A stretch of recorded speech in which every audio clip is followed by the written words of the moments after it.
పైసలు ఉన్నోడు పార్టీ కండు వేసుకుంటాడు, ఏళ్ళ నుండి ఉన్నోళ్లను ఎనుకకు దోస్తుంటాడు.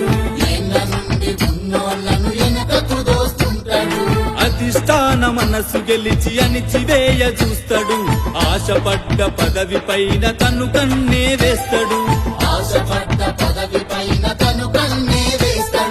కష్టానికి గుర్తింపే లేకపోయినా, కోరుకున్న పనులేమీ కాకపోయినా, మనసులోన మదన పడుతూ పైకి నవ్వుకుంటూ సభలకు స్వాగత తోరణమైపోతాడు.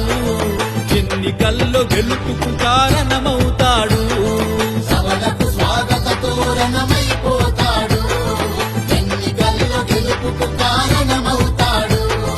రాజకీయమందు రాజు కార్యకర్తరా, కార్యకర్త లేనిది లీడరే లేడురా.